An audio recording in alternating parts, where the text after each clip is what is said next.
France offers world-class art and architecture, Renaissance chateaux, and iconic landmarks alongside phenomenal cuisine, a vast coastline, and alpine glaciers. So how do you decide where to go on your visit to France? To help you plan your trip, here are the 10 places in France you have to visit.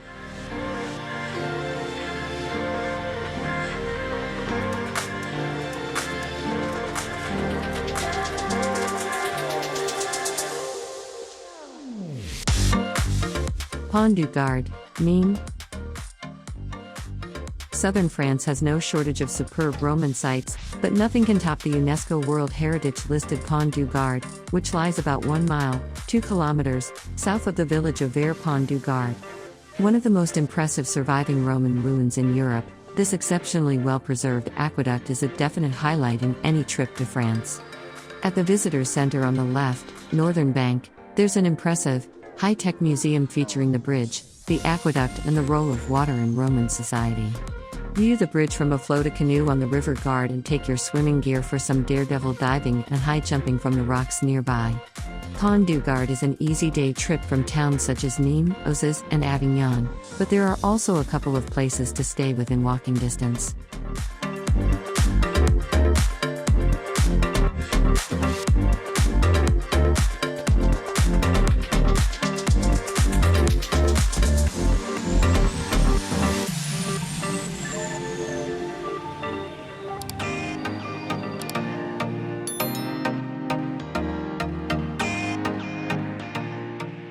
Lyon.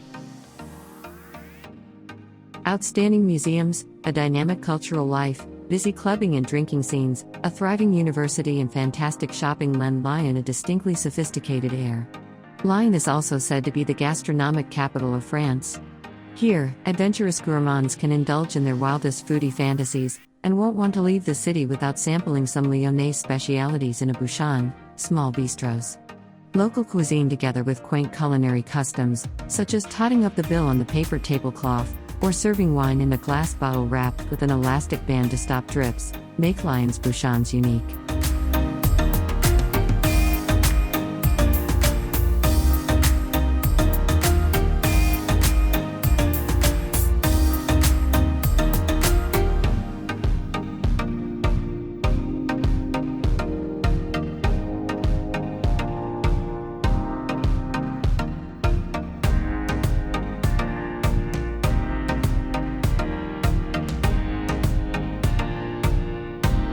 Nice and the Three Corniches.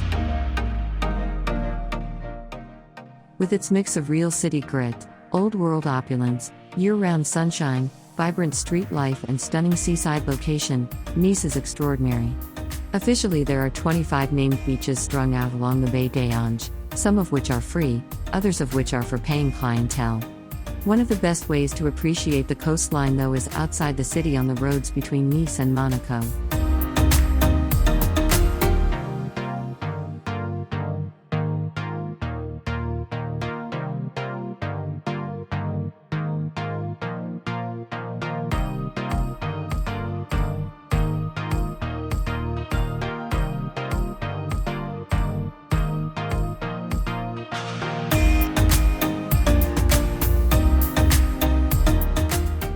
The Loire Valley.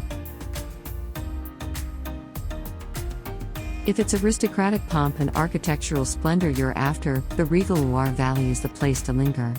The valley is riddled with beautiful chateaux sporting glittering turrets and ballrooms, lavish cupolas and chapels.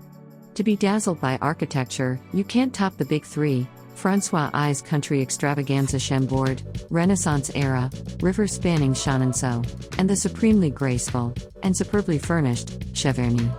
Unsurprisingly, these are also the valley's most visited chateaux.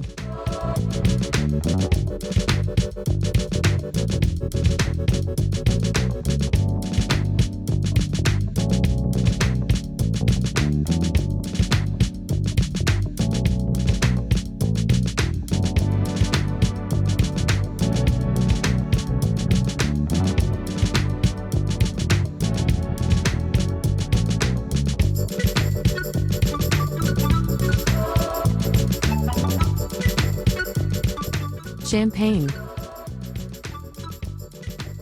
Known brand champagne houses in the main towns of Reims and Epernay are famed the world over. But much of Champagne's finest liquid gold is created by passionate, small-scale vignerons, wine growers, in drop-dead gorgeous villages, rendering the region's scenic driving routes the loveliest way of tasting fine, bubbly and mid-rolling vineyards. Cellar visits reveal the magical processes, governed by the strictest of rules, that transform the world's most pampered Pinot Noir, Pinot Meunier and Chardonnay grapes into this UNESCO World Heritage listed region's most fabled wines.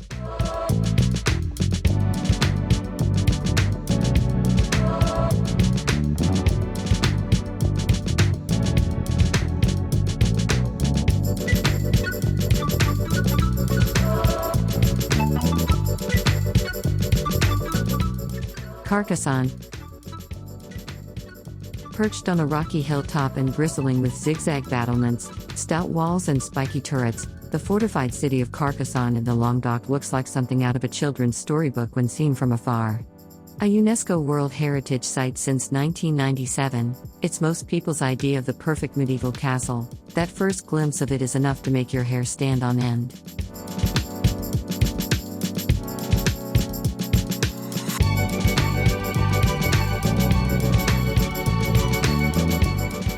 D-Day beaches. A trip to the peaceful D-Day beaches, broad stretches of fine sand and breeze-blown bluffs, is one of France's most emotional journeys.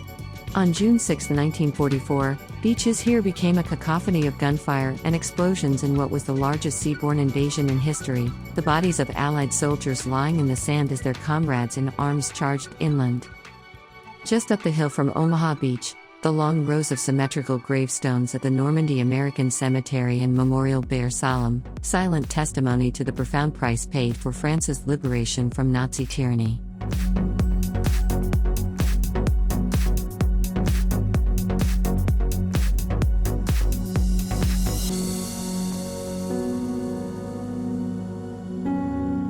Chamonix.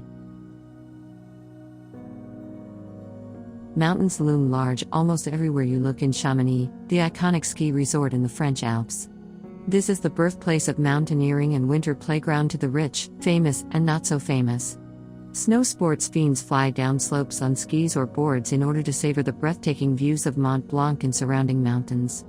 But there's absolutely no obligation to do so. Non-skiers can hop aboard the Aiguille du Midi cable car and onwards to Italy aboard the Télécabine Panoramique Mont Blanc, for the ride of a lifetime above 3,800 meters.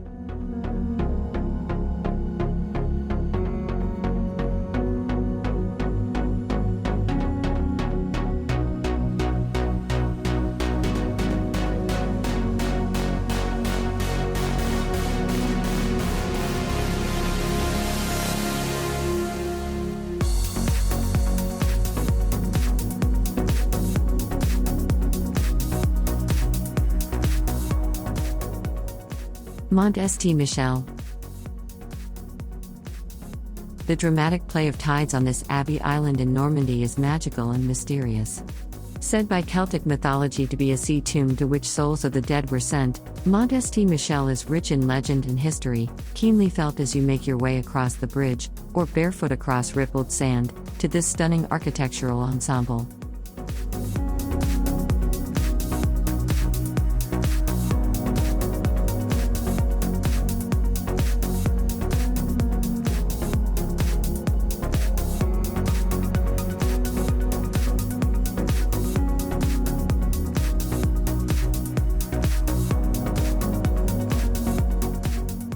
Paris.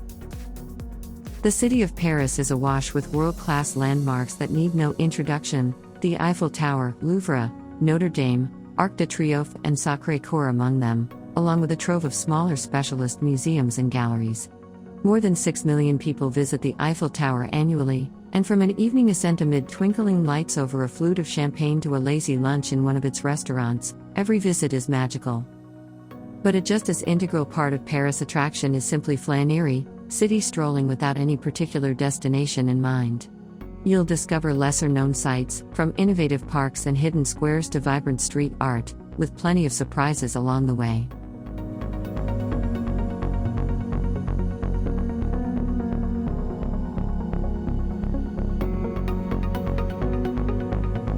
Thanks for watching. Make sure to subscribe for more traveling content.